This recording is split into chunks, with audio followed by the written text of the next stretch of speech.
Hey guys, this is Pastor Caleb, and welcome to our new Thursday night series as we get into answers for some of life's more difficult questions.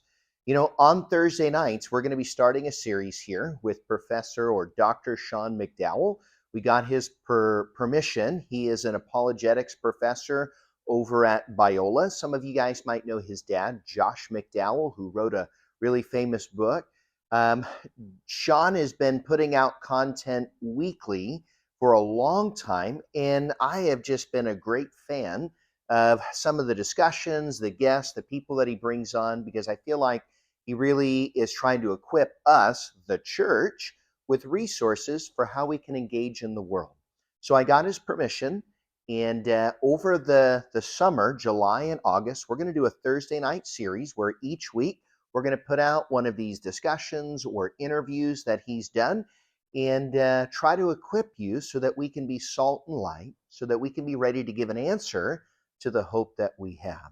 I hope that you're blessed. I hope that you enjoy these on Thursday nights, and then we can follow up if you have questions, if you have prayer requests. You can always text the church, 714-879-3314. We'll also include a link to Sean's YouTube channel where you can find hundreds of videos on everything from how to share your faith to topics like these to a whole bunch of different resources that he has there on his channel.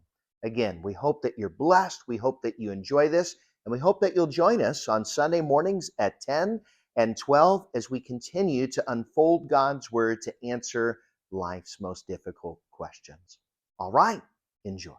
All right, friends, you are in for a special conversation because I'm here with my friend, Jon Steingard. You might recognize this name because he was the lead singer of a band called Hawk Nelson. And about 3 years ago, on Instagram, did about a 2,000 word plus just writing, or not really manifesto, but description, that's definitely the wrong word, description of deconstructing and deconverting your faith. Yeah. Now, you and I have had a bunch of conversations. We've gone running down in San Clemente talking about this. And I really, through this, have just treasured our relationship. You've made me think about things. Me too, yeah. And I've really enjoyed seeing this journey you're on. But we haven't really talked in depth for about a year. Yeah, that's right. Yeah. Now, you've told me that some of your thinking shifted and it's changed. It's kind of always changing. Yeah. And you were about to tell me before, and I said, I don't want to hear. Surprise me. Sure. So the goal of this is usually I script these conversations out to like maximize time and just like respect my viewer. But I also want to just model at times just having a conversation and being curious. So I really have two goals. Number one, I just want to catch up, hear what's going on in your life, but I'm just curious what you're thinking about issues related to God. How does that sound to you for this conversation? That sounds great. I love that. Awesome. Now, and can I just say before we get started, I can't remember if I've mentioned this on the last time we talked on your podcast or your YouTube channel, but the very first time we had a conversation, after we got off, it was on Justin Briley's show. That's right. And after we got off that conversation, we weren't recording anymore or anything. You kind of leaned, I mean, we were virtual, but you kind of leaned in and you were like, hey, I know this is really difficult. Like, how are you doing? How's your family? Like, how has that, like, I was, that left a really strong impression on me. So I just, like, right from the get-go, I just kind of wanted to say, like, thank you for that, because that left an impression whenever I hear someone say, like, oh, all apologists care about is making a point or something like that. I just like, well, I've had personal experience that says otherwise. So, well, I appreciate you saying that. And I went through a very different phase of questioning in my own life where I doubted things, didn't have a public platform. I was a lot younger, but I can remember ways that people responded positively and ways people responded that were not so helpful. Sure. Oh, and I've gotten plenty of that. Tell me about that. I'm actually curious. What's helpful and what has not been helpful through this for you? I think on many different issues, when we're talking about any faith issues or deconstruction or philosophy of religion or any of these things, sometimes there's a tendency to want to like stake out a position and defend it really aggressively. And lots of people on lots of different sides of basically every issue tend to do that. And then, you throw in online where people can say things and not have to look other people in the eye. Very true. And things can get a little bit rude or nasty. So I try not to engage with people that go there really quickly too much, because life's too short, Oh, man, there are thoughtful people that disagree with me that I can engage with without, siloing myself off entirely. I think that's totally fair. No, I saw a tweet, and I know I'm going to butcher the words, but within the past few weeks, you had some effect of being in just a good spot in your life that you hadn't been for a while. Now, I don't know if you meant relationally, spiritually. Probably all of that. Tell me about that. Where are you? I mean, anyone who's gone through a process, whether we want to call it deconstruction, I know the word is debated, but it's a really earth-shaking sort of process, and it causes you to sort of rethink a lot of things about your life. And it actually took me maybe a couple of years to feel like I was sort of on steady ground again. Wow. Like relationally with the people that are in my life that matter to me. And then also just like, how do I go about living my life, and what choices do I make? I've got kids. What am I teaching my kids? What things do I want to make sure that they know? I want to think about, how do we restrict information from my kids? And maybe I want to do that as little as possible, but also be age appropriate. How do you do that? Great right? questions. So there's all of that stuff. And then I think in the last year, I've gotten to a place where one of my main focuses was just like, I want to, as best I can with what I know, live a healthy life. I don't want to be tortured by like this existential dread that sometimes nobody does, and there is a limit to how much time and energy you can spend thinking about these really deep issues, like why is there something instead of nothing. And so I had to focus a little bit on, hey, like I need to focus on my family. I need to focus on what's best for them, the people that are in my life. It got really important to me. I just turned 40.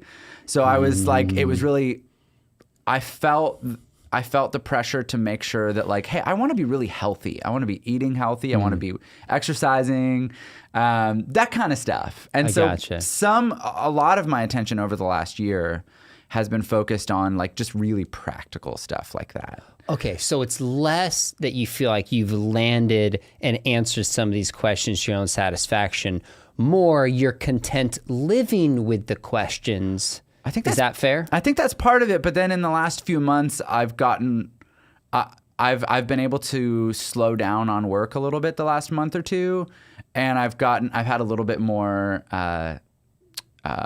flexible time. Okay. And our kids are now at an age where they're both in school. And so we've just like got our life back a little bit, my wife and I.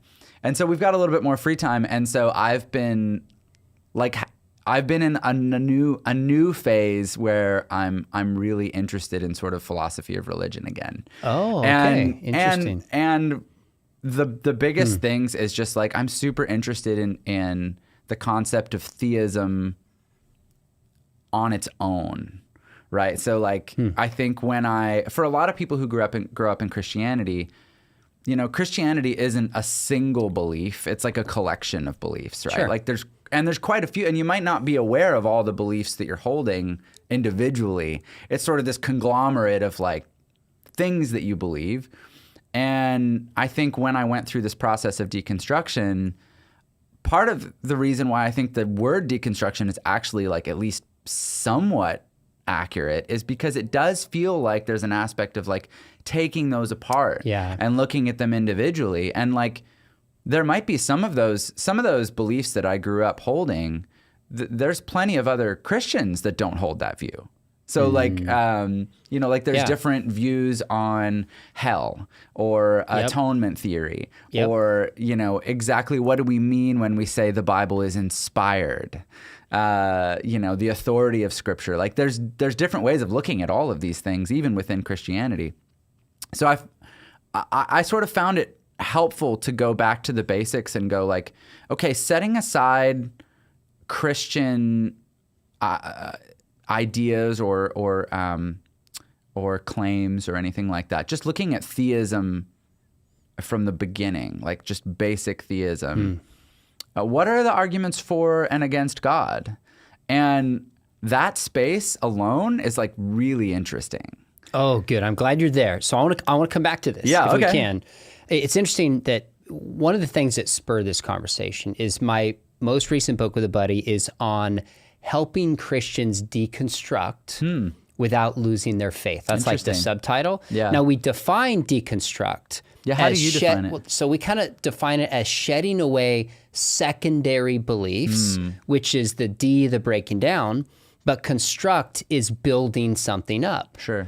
Now, our book is not written for somebody who says, I don't even know if I want to follow Jesus. I don't know if God exists. It's written for somebody more like me who went through a period of crisis in faith and said, how do I navigate, like you said, secondary issues from primary issues? What does it mean to follow Jesus? It's kind of the book that I wish somebody had given to me when I went through a doubting period. We tend to write and think along those kinds of lines. So I think it's really interesting that you define deconstruct and approach it the way that you did and that you made these distinctions between kind of essential and non-essential beliefs. I think so, although I think at the time, like, it took a while to identify what the components of my faith were, right? Okay. It's like when I first wrote that message, one of the metaphors I used was one of a sweater and like pulling on the threads of a sweater. That. Yep. Which is funny because there's these, do you know who Rhett and Link are? Of course, yeah. So I didn't. Yeah. I didn't know, and they, like a couple months before me, came out with like a similar thing, and they used the same metaphor. And so a couple people had said to me like, oh, you used the same metaphor as Rhett and Link, and I was like, who? I don't even know who these guys are. I had no idea. But I think that's an apt metaphor because it wasn't like I looked at the whole entirety of my belief system and was like, well, that's all wrong. It started with like, wait, something's bothering me with this issue or like with that thing. And then I'd sort of like investigate it, and it would lead to other questions.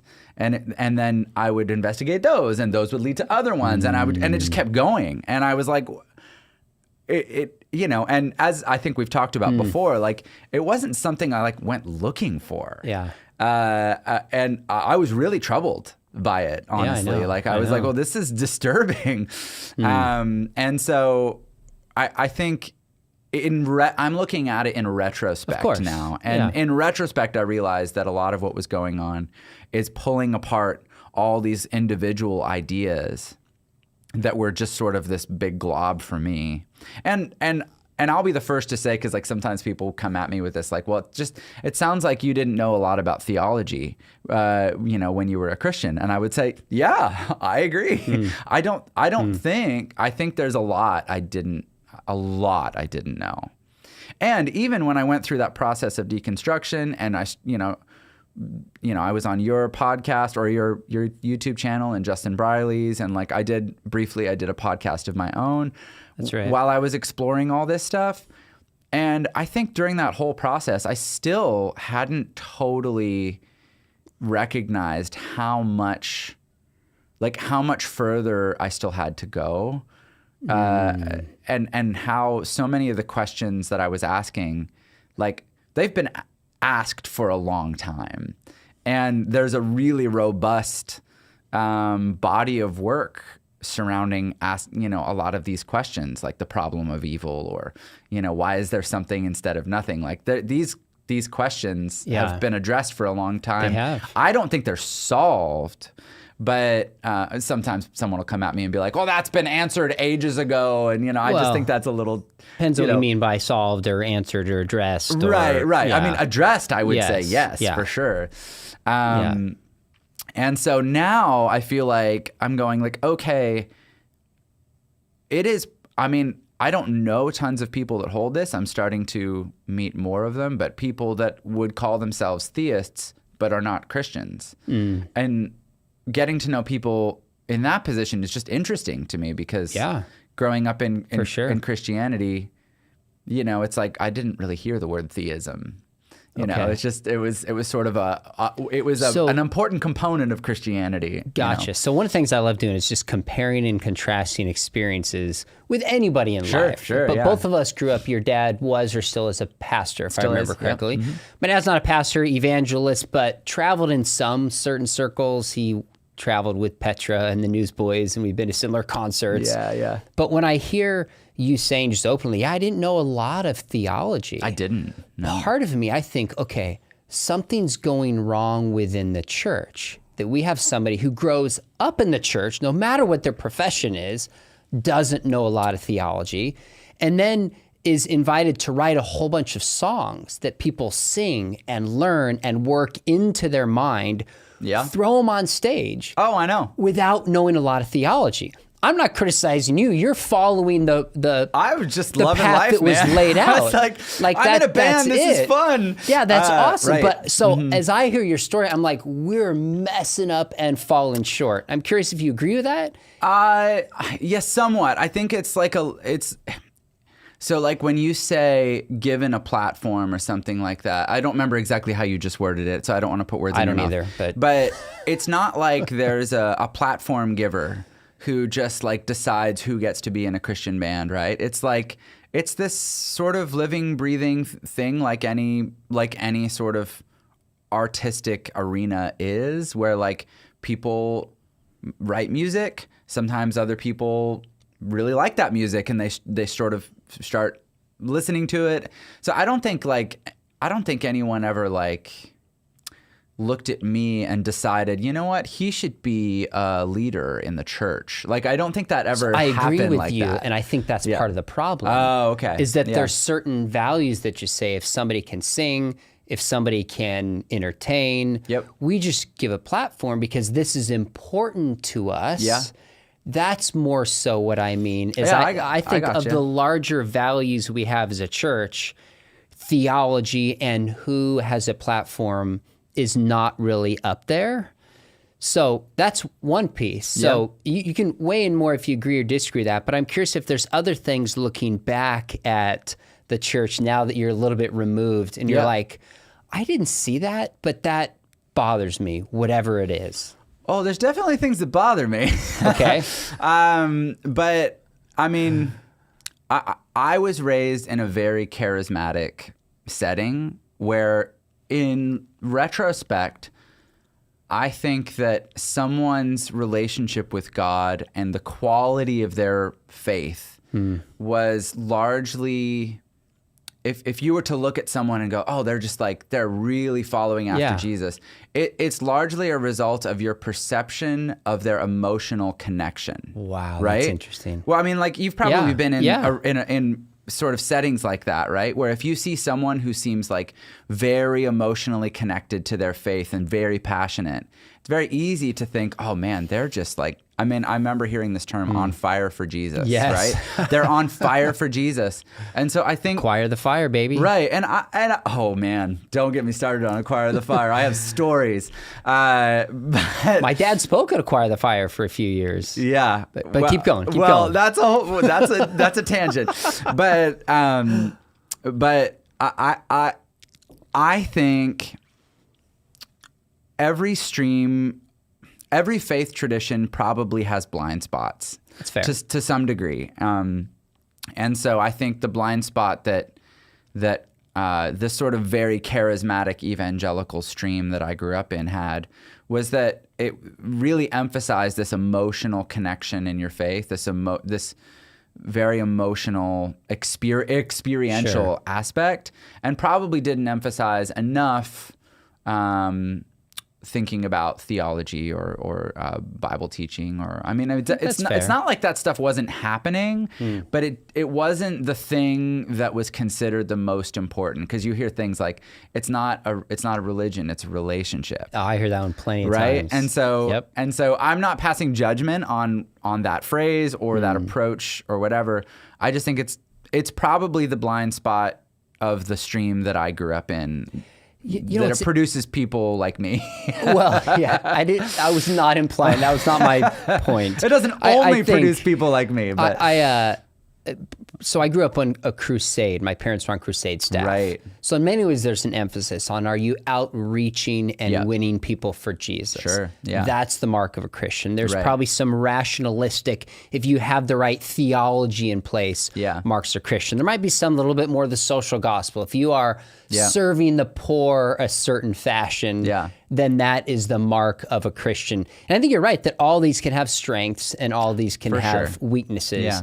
I think is a fair way to look at it. Now, on your journey, I think you used the word atheist in your original post. Did you? I didn't. Oh, you didn't? No, okay. I know I didn't. Okay. But I did say, I think the wording was, I am finding that I don't believe in God, or something like that. Okay. I have always felt weird about the word atheist. Okay. And I've had, there's all these conversations about like, how do you define atheist? Is it just a lack of belief, or is it an active disbelief in God? I don't find that conversation interesting. I agree, actually. So I tend to, I prefer the term agnostic, because at least it signals an openness that like, hey, I'm sort of withholding judgment here. Okay. And I'm interested. I'm curious. I'd rather approach all of this stuff with that posture. Okay. But I'm fine not using any term either as well. I've heard crypto theist, which I think is funny because I've never heard that, and it's basically someone who's not actively a theist, but who is curious about approaching things from that perspective. It's not a very useful term if no one knows it. That is more of indicative of our culture needing a term with every possible belief that somebody has. I think it's funny. I don't use that term either, because it's if no one knows what it is, it's not helpful. I agree. Yeah. So would you, if you had used the term, is agnostic I would more probably, where that's you're probably at? the closest, yeah. Okay, it seems like I remember this. Correct me if I'm wrong. When we were having one of the first jogs shortly after your announcement, you had said you kind of went through an atheist type, like not believing in God, but very quickly looked at certain things in the world and just thought, the idea that this is all material is just not attractive to me at all. Do I remember that correctly? Yeah, no, that's right. Is that the case? I don't think I ever wanted to say this like publicly, but I think to you privately, I said something to the effect of atheism seems boring. Yes, you did. I remember. I never quoted you. I was hoping you said that, actually. But I so wanted to tweet that. I know. You're like, and I was like, well, don't quote me on that, because it's like, I think what I mean when I say that, it could be taken in a way that I don't mean, but I actually did get really into philosophy of mind for a while. Okay. And I don't think I can be a physicalist. Okay. So I tend to hold. It's of course it's one of the wackier ones, but I tend towards panpsychism. Okay. Or I could be convinced of idealism. Okay. Oh, interesting. Basically, my intuition tells me that we are not two things, like body and soul or body and mind. My intuition tells me that whatever we are, we're one thing. And so that if I take dualism off the table, I could either go physicalism and say, well, yeah, we're one thing. We're just matter. We're just stuff. Yeah. Or I could go the other way and I could say, well, in some way, mind is fundamental or primary. The way that panpsychism does that is just says everything is conscious. Right. So what seems to be matter has this conscience potentiality in it, in a sense. I'm fairly convinced that the subjective experience that each of us has is not explainable within physicalism. I'm pretty convinced of that. Like, okay. So like the classic example is philosophical zombies, right? So like you could imagine a creature like you or I. You know this already, but I'll reiterate for your audience. The classic example, I think it was Chalmers that suggested this, David Chalmers. And so he says, you know, you could imagine a physical creature the same as you and I, where all the mechanisms are working exactly as they do, but there's no inner experience. Because the inner experience doesn't seem to be necessary, you know. And so if that's the case, why do we have an inner experience? And if physicalism can't explain the inner experience, then we have some work to do. And so he's a property dualist, which is borderline. Yeah. I mean, it flirts with panpsychism, but panpsychism's weird because it's like everything that exists it posits that consciousness is a fundamental aspect of the physical world, in the sense that like even an electron has some fundamental bit of consciousness about it. Now, it wouldn't be the same sort of awareness that you and I have, but...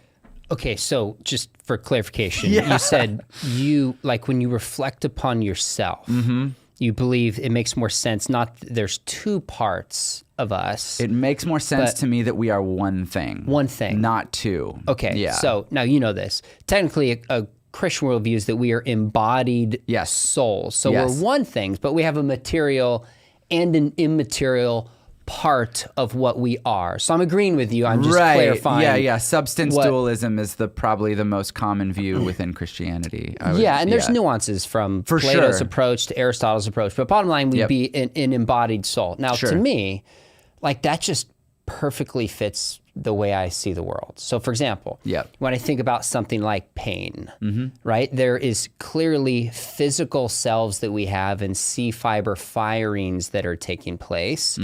We have physical bodies, but pain cannot be reduced down. You can't describe it by a certain weight or color or extension in space. The best explanation is hurtfulness. So there's this subjective, almost immaterial, not physical part of our experience. So I'm not so much making an argument, just saying for me, I see that's your intuition. Maybe I've talked myself into this, but it seems like we talk this way all the time. We talk about our bodies as if it's ourselves. When someone gets hit, you know, if I hit you, you'd be like, you hit John.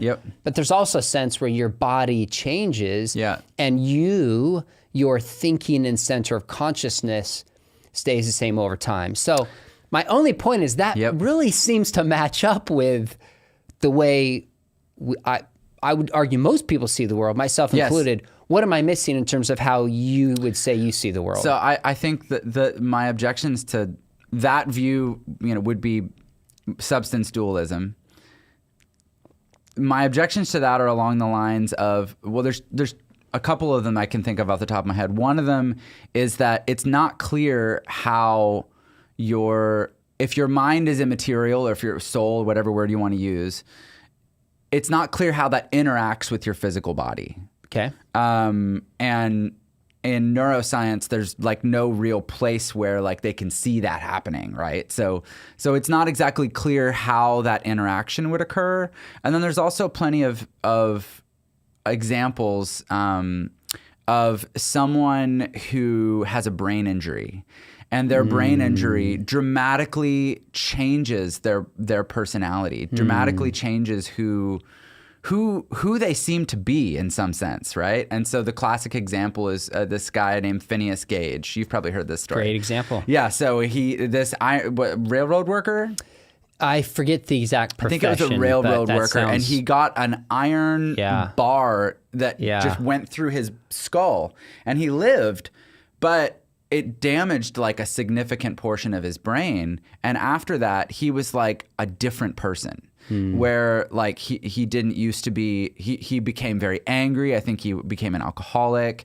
He was like not able to control his urges. And so it's clear, the lesson from that for me is that it does seem like physical things have the ability to sort of change who we are in a sense, like physical changes to like damage to our physical bodies. So, I mean, a lot of people use that example to argue for physicalism. Right. I have other problems, as we've said, Sure. with physicalism, because I don't think it can explain like internal qualia. But now we're doing a podcast Okay. about the philosophy of mind, so I don't know how long we want to stay there. Can I? So I'm torn live making a decision because I don't want to have a debate about these things. Oh, but no. I also know I think this stuff is fascinating. I also know you're the kind of person that you can push and pull and think and are not out to like win points on this. So let me throw a thought on each one of those. Sure. And then you say what you think and we'll move on because I want to get back to your story. Sure. So the first one, you're right. We don't have a mechanism for how mind and matter would interact. Yeah. Now, if there really is mind that's not matter, you mentioned like neuroscience. How exactly would neuroscience detect this anyways? That would be a question that I would ask. I'm not sure that's the right tool to identify it. I don't know either. I'm not a neuroscientist. Yeah, I don't think in principle, Yeah. because they're studying matter, that such a thing could be detected. But with that said, I think my thought is I would say, you're right, we don't know how that happens, but there's a whole lot of things we don't know how it happens. Like electrons are particles and they're waves at the same time. We have no idea. Yeah. But we see the effects of both. Even though we don't know how, it makes the most sense of the two phenomena. So if I just reflect upon my experience, I know I have a body and I am going to pick up that cup in a minute. Not a minute, you know what I mean, in a moment. Well, how did that happen? I made a decision with my mind. I don't know how my mind translated my body, but it seems the obvious best explanation is that a mind made that choice and actually did it, even if I don't know how. I would agree that a mind did. Although I'm with an asterisk here, I'm sort of agnostic on like determinism versus libertarian free will. Okay. I go back and forth on that one. Okay. So I have problems with both of those views. So in a sense, I find compatibilism appealing, but I don't understand how compatibilism works. And so when it comes to free will, I'm sort of, I don't know. I'm not sure about that one. But I agree with you that you have a mind, or you are a mind. But whether that is something that's separate from your physical body or not, that's where I'm not sure. That's where you're hung up on it. Yeah, and that's why that's the right. But I've heard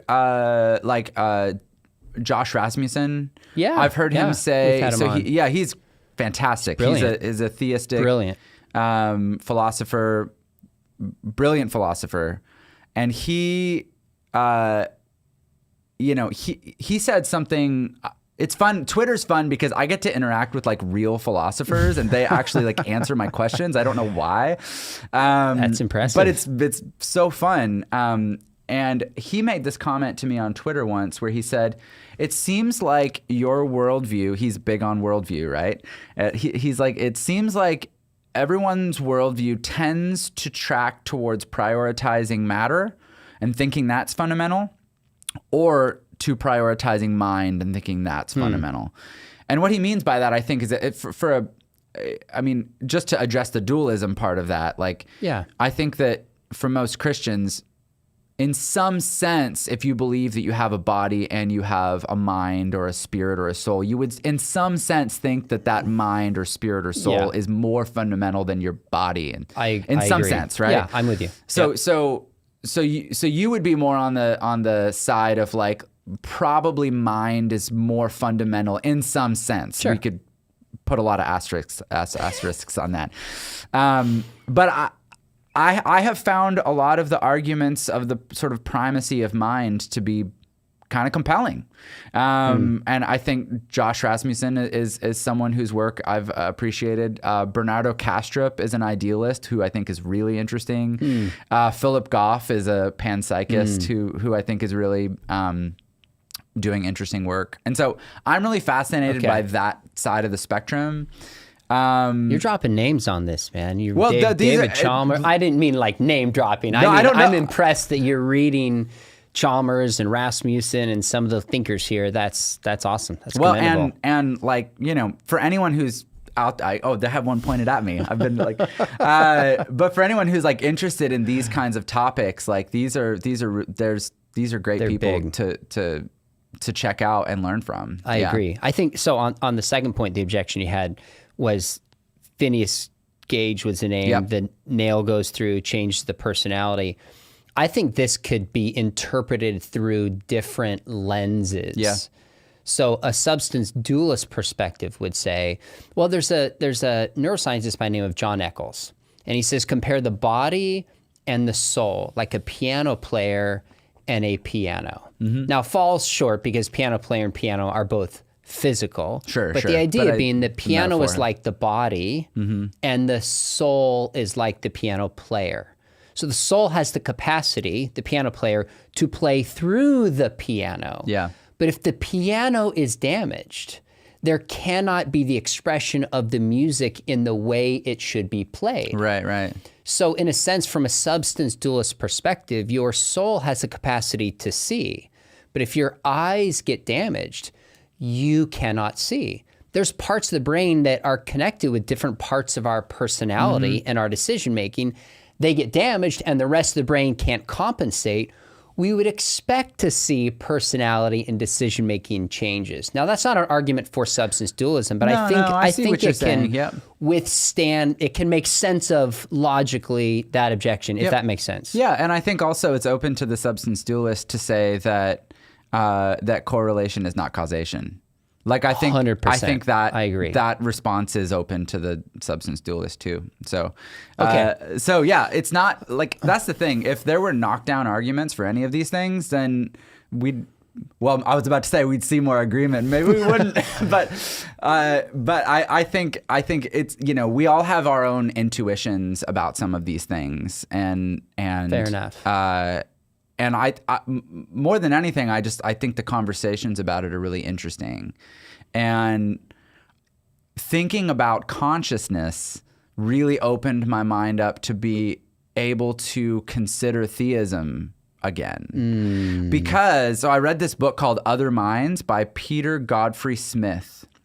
Okay. And he's a philosopher of mind, but he studied octopuses, like for a really long time, cephalopods. Interesting. And octopuses are really intelligent, but their intelligence evolved on a totally separate track to ours. Mm-hmm. So, like, if you look at intelligent animals like intelligent apes and stuff like that, sure. or even like dolphins, maybe. Yeah, or even something. dolphins. Yeah, okay. Like it's like we're all mammals, right? Yep. And so there's a common evolutionary history.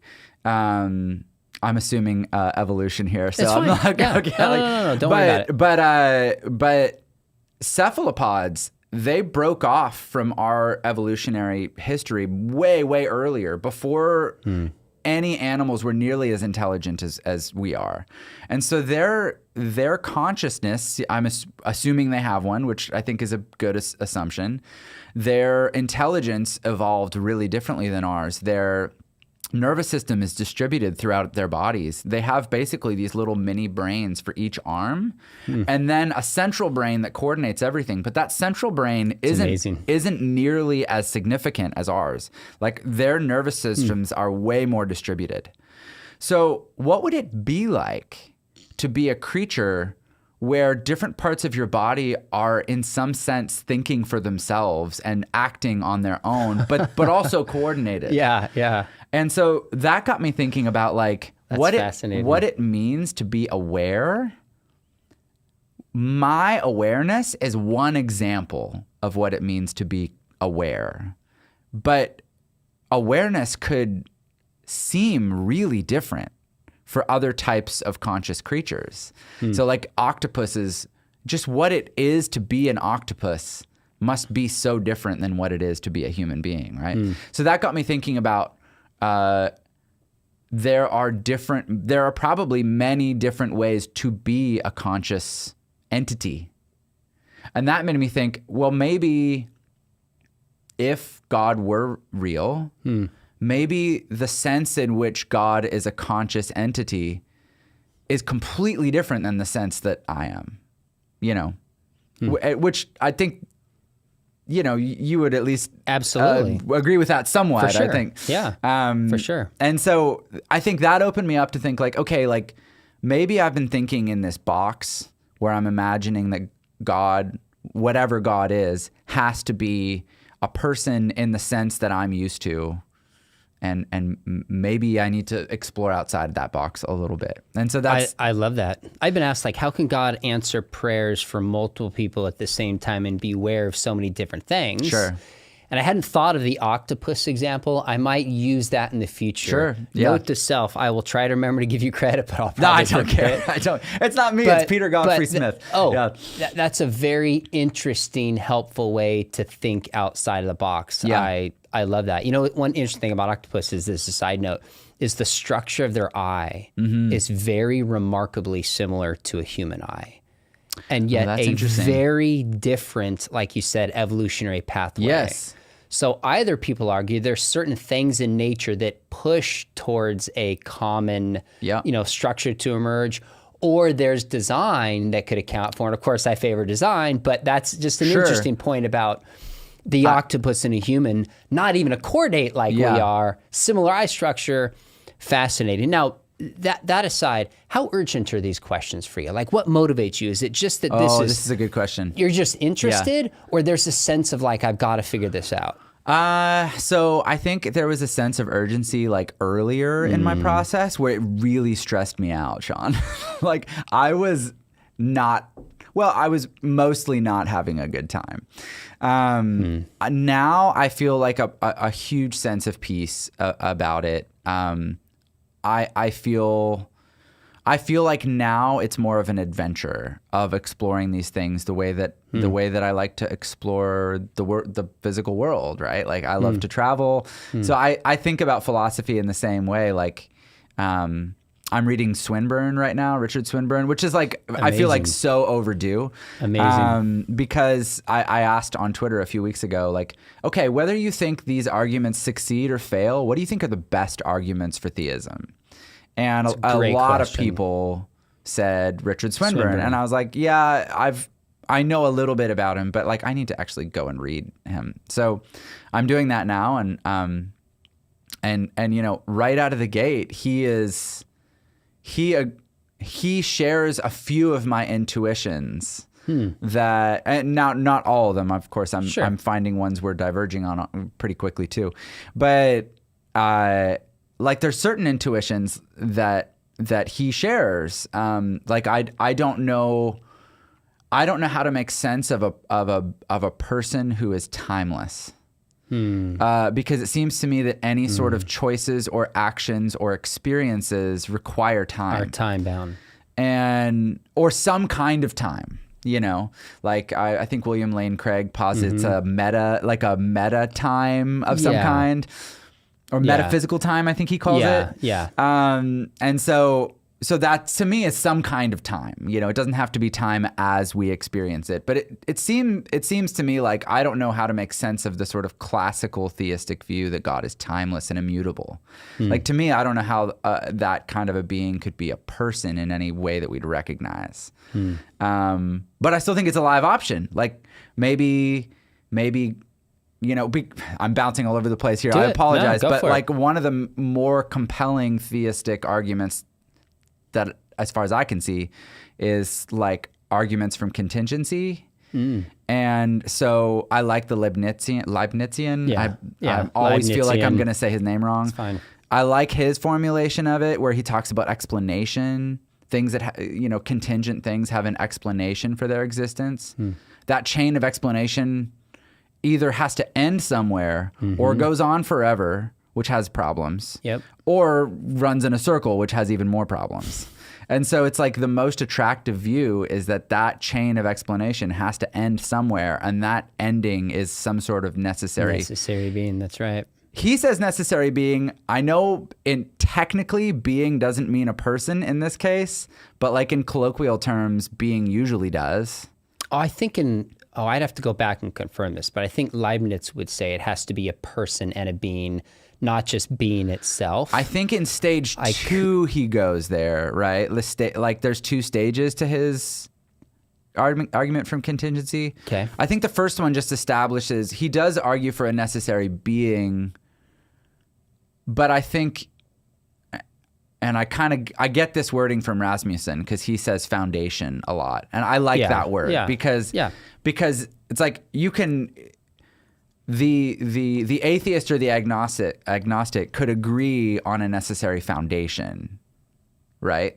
Like you could say there's some sort of, that chain of explanation ends. Okay. And then there's some sort of necessary foundation to reality. And then you could go on to talk about like, well, is that foundation something that could be called a being in any, like a person or, anything like that.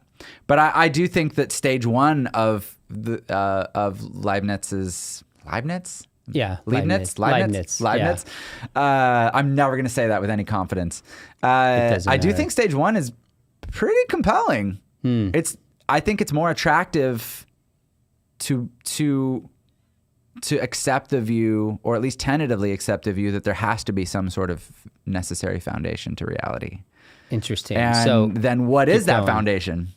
So at this stage, you think that foundation could be physical, or do you think that foundation, even if it's not a mind, that's a personal mind, right, would be immaterial? Are both candidates in your mind, or are you leaning towards mind? So this is where the question gets really interesting, because so a philosopher like Graham Oppy, like a famous atheist philosopher, he would say that whatever explanation the theist, whatever range of explanations that are open to the theist to explain the existence of God, those same explanations are open to the naturalist to explain the existence of the universe or whatever exists, right? And on principle, I think that's right. Like I think that's correct. But there is a question about like what seems more likely to produce something. A mind or some sort of foundation that's fundamentally mindless. And I'm still exploring that one. But again, going back to consciousness, my curiosity sort of goes toward like, well, it seems like mind would maybe make more sense there. So that's where like I would sort of score a point for theism, right? And go like, well, how do you make sense of a fundamentally mindless foundation generating anything, but then of course, the in general, an atheistic response to that would be that it's possible that nothing is impossible. Like in the sense that like, it's not logically possible. It's not. Nothing impossible. Well, they might say that a better way to say it would probably be they might say that it's possible that nothing existing is not possible. Oh, gotcha. Yeah, do you know what I mean? Yeah. Okay. I'm trying to figure out the best way to say that. They might say that there might be it might be necessary, whatever that foundation is, we're calling it necessary. And what we mean by that is that it could not have failed to exist. Right. Or in possible worlds talk, you could say like it exists in all possible worlds or something like that. Okay, so you said that's one check for theism. You've gone back and you're looking at philosophy of religion. So I imagine you've looked at the moral arguments, maybe looking at information, fine-tuning. What are some of the other ones that give you pause or give you further checks in that category? And then I want to come to those you would give X's to rather than a check. Sure. I think arguments for design... The problem with arguments for design is you very quickly run into fields where it requires a lot of knowledge to make really coherent to take really like coherent positions. So like our mutual friend, Dr. Jonathan McClatchy, right? He's a molecular biologist. Yep. And so he is a firm proponent of arguments from design. Yep. Whenever I'm having a conversation with him, I'm like, sometimes some of the stuff he says, I'm like, I don't think I agree with that, but I don't exactly know how to argue with you about this. Okay. Because you're so much more knowledgeable than I am about these topics that I struggle to sort of know what to say. So with arguments for design, I think they hold a lot of intuitive weight, right? Agreed. But I also think that evolution by natural selection is pretty compelling. And I think that common descent is extremely compelling. And so I look at the fact that the process of evolution has managed to take us from single-celled organisms. Now, given we don't really understand how, what's the word, abiogenesis? Yeah. We don't really understand. Abiogenesis. Oh, yeah. There we go. I thought, of course, abiogenesis. That makes way more sense. We don't really know how that occurred, but from that point on, the idea of evolution by natural selection getting us to where we are today seems to make sense to me.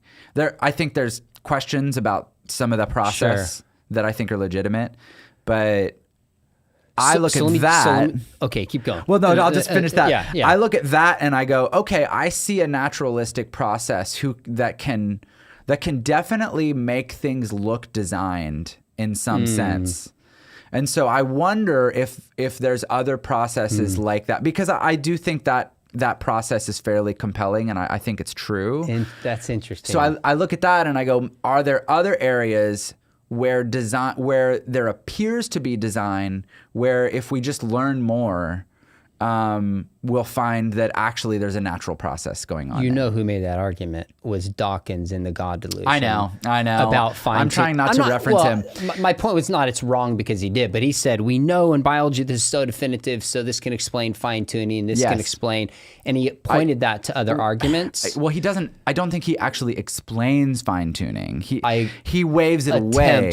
I agree with you. Yeah, I think you're and right I'm about that. very resistant to any explanations that feel hand-wavy. I think that's both, and I on have both sides. That's fair. I have qualms on both sides with that. So okay, so design arguments, most of them would concede some kind of biological evolution. Most. So Swinburne, by the way, wrote a book called The Evolution of the Soul.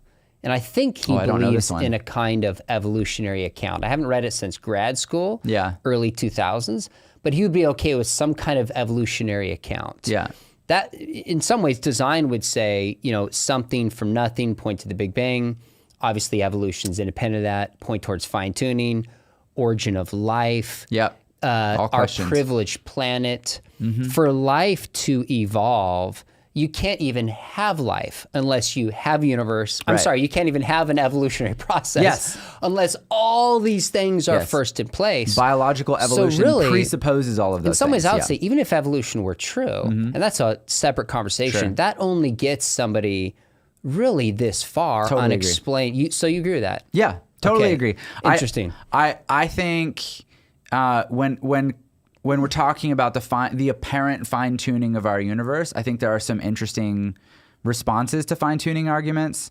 I have a friend who wrote a philosophy thesis about, and I'm gonna butcher it, and I feel so bad. He made the argument that from the Christian point of view, if you as a Christian believe that you already believe in non-physical life, if you believe in angels and demons and stuff like that. So his argument is that the universe doesn't need to be fine-tuned in any way for life to exist. It can exist in any number of different ways. So that's a quirky response. I don't know why I brought that one up first because that's the weirdest one. But I mean, I'm sure you're too fine-tuning. Right. Yeah. So, and I think the response would be that you can't have life of any kind, even basic chemistry and physics, if there are not these laws that are set within the parameters that they are. Well, do you think angels are alive? I do think angels are alive. So that is life. Okay, so I mean life in our physical universe. Sure. Yeah. Angels are spirits, of course. So you're right. They're not bound by laws of physics. That's a fair point. But yes, there are some responses to, like, there's the many worlds interpretation that all, that, of course. Yeah, like multiverse type stuff, which I don't know. Let me I don't know how compelling that is to me. You've looking at all these arguments, and I love that you're going deep and reading all these folks and reading Swinburne. Because I ask myself this question. Sometimes I ask myself, am I over-analyzing certain things and not just seeing certain intuitions and truths that are there? Because you seem to have certain intuitions that there's objective beauty in the world, arguably, or is that not an intuition that you have? I've thought a little bit about objective beauty, but not as much about as much that as I have about morality. I've thought about morality a lot. Okay, so let me come back to morality. Yeah. But the point being, it seems like you have certain intuitions that lean more theistically than the opposite direction. Some. Some. So really, like 60-40, 7, or it's hard to just quantify. I don't know. But a lot of my intuitions that maybe lean theist, I have a whole other set of objections once we come to Christianity. Like a way larger set. So I sort of have questions about, I tend to think that it is possible that there is something like God that exists, but that it's that whatever that is so different from what we're used to thinking about as far as like theism, because the theisms that we're used to encountering are various forms of Christianity, Islam, Judaism, and then there's polytheism, which I actually think gets overlooked. Shout out to my polytheist friends. So I sometimes wonder if we've thought about God in these terms that we've inherited from the traditions that exist already in the world, whether we're raised in them or convert into them. And so I wonder if there's options. Now, sometimes some of these lines are drawn for good reason, right? I think Swinburne actually makes a pretty good argument for a personal God. But I also, Philip Goff, who I mentioned earlier, he defends panpsychism. He sort of holds this view of a limited God. He doesn't consider himself a Christian, I don't think, or even a theist exactly. But I think he would agree that there's, the thing he always says is that, like, because he does think that fine-tuning arguments hold weight. Okay. But he also thinks that the problem of evil is a really big problem. And so he says, what can account for both of these, right? And so his view is that a limited God or a sort of impersonal God could account for both of those things. And interesting. I think that's an interesting position to stake out. Let me shift gears. How many friends from when you were a public Christian are still your friends now? You don't have to throw anybody under the bus. You don't have to name one in particular, but talk about now, because it's basically been 3 years, right? Yeah. I don't think I lost as many friends as I could have. Okay. I think I've been thinking about that a lot. Most of my closest friends are all still my closest friends. And I would say the majority of them are Christian. Okay. But I realized that I think I had already surrounded myself with people who, even if they were Christian, they were the kinds of people that would be open-minded and supportive of someone going on the kind of journey that I went on. So I mean, I have conversations, and again, I don't want to name people because I don't want to out their positions. But I had multiple people. When I wrote that Instagram post, I had multiple well-known musicians that I'm friends with call me and say like, hey, are you okay? I'm actually not worried because I'm a universalist. In Christian music, there's a lot more people that hold to universalism than is known, I think, because I actually don't feel like they can say it. Because it'll be viewed as like a heterodox view. Now, by universalism, Christianity is true, but all will be saved through Jesus they in some fashion. They still believe not pluralism, but universalism. Not like not Christian inclusivism, is that the word? So universalism in the sense that they believe all will be saved. That in the end, God saves all. There's different ways to interpret that. Sure. But there definitely is. But I had multiple people say like, hey, I'm not like worried about your soul or anything, because I think God is in control, and I think I'm not like worried about you going to hell or anything. But like, are you okay right now? Like, I care about you here and now. That's pretty cool. They reached out to you and have shown care that way. And I realized that the people that I was already friends with, like, I think I was already unlikely to be close to people who were the more aggressive Bible thumper type. You know what I mean? Yeah. I was probably just already not vibing with those folks. And so most of the people that I was close to, I mean, are still my friends, and we're still close. I mean, I think with some relationships, there's over time, a feeling of distance has grown a little bit, which is sad, but also natural. We might have less in common. Like, I don't go to church. I don't, every once in a while when I have gone to church over the last couple of years, it's been a really wild experience. Cause I'm just like, oh, right. There's like so many things I forgot about. I'm like, oh yeah, this is a thing. Interesting. But I also think, I think I have friends for whom their faith is an important part of their lives in a way that I can make sense of. And I can go like, hey, that's a valuable thing in your life, partially because of community, partially because of ritual.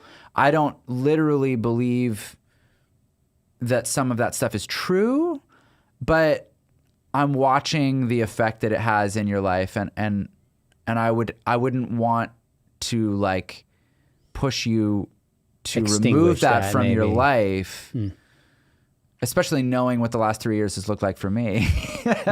And so I'm a little softer on some of that stuff, where I go like, I think my favorite way of wording it, this is a Michael Gungor quote. He said, yeah, I don't want to yuck someone else's yum. That's interesting. And so I'm a little bit taking that approach when it comes to religious views these days. Like, obviously, I think there's a time and a place to call out things that I think are harmful. And I think on both, not both, but like in many directions, people sometimes will do that. And I think sometimes that's called for. But when possible, I want to encourage people, the people that are in my life, I want to encourage them and support them to live the way that they feel like they want to live. And for a lot of the friends that I have, that means some sort of Christian practice and community. And okay, so I promise the apologist in me will not even try to respond, but I'm curious what you would say are the top objections to Christianity. I know early on it was a problem of evil and the hiddenness of God. Yeah, I think those are just list some of the top ones that would be hang-ups for you, that if you some kind of theistic worldview doesn't incline you towards Christianity. Sure. Okay, so I'll try to not be long here. Just give me the top few. Okay. Yeah, you don't have to give all of them. I still think problem of evil is a problem. Okay. I think that I do think it's possible that some amount of discomfort is necessary for a good life. Like, I wonder, like, I like the pleasure machine that right. Like, most people, if they could choose between having their brain hooked up to a pleasure machine that they just had pleasure all the time, or living some sort of real life, would choose the real life. It's called The Matrix. Take the red pill, baby. Yeah. So I do think there is some level of discomfort like overcoming challenges, Sure. you know, like the whole working out in the gym metaphor. Like Yeah, I actually I think get that it. holds some weight. I do also think there is some suffering in our reality that I just cannot look at it and not say that it's gratuitous. Gratuitous evil. Yeah. Okay. And so to me, like, Okay. to me, I just think there's absolutely gratuitous evil in the world. And that is surprising on the hypothesis of an omni God, right? Got it. So Fair I would enough. use Okay. I would use that phrasing. It's surprising. It's not like you can't explain it. That's fair. But I think problem of evil is evil. one. Okay. I do think divine hiddenness is another. Okay. You Which know, is kind of the flip side of yeah, it's like if evil. God is real and Okay. is personal and wants a relationship with me, and I'm open to it, which I do feel like I am. I wonder why God remains so hidden. So the problem of non-resistant non-believers, I think, as Schellenberger puts it. So I think that's a real problem. Again, it's not like I know that like you and other, you know, Christian theologians and philosophers have ways of addressing these things, Sure. but these are still ones that's all I'm Yep. asking for is what you're. So those are a few, and then I think a lot. I have a lot of questions about the Bible. Okay. Okay. I know we disagree on this point, but I think it's just so apparent that there's inconsistencies and problems, and it comes back to, for me, everything that we learn about God in the Bible, we learn because somebody wrote it down, right? Okay. And how do I say this without just like throwing anyone under the bus? I have learned from experience to be very cautious about people who speak for God. In our day and age, if someone says, God told me this, I agree with that. I've learned from experience that those people are often not trustworthy. Okay. And so That's fair. I wonder why pushing that back a couple thousand years would make them more trustworthy. Okay. Right? And I know there are ways of addressing that objection too. But so that's one for me where it's like, Yeah, that's all I I'm don't know asking. anything about God. Okay. I don't know anything about the Christian God except from what I've learned from other people, because I've never experienced some sort of special revelation from God.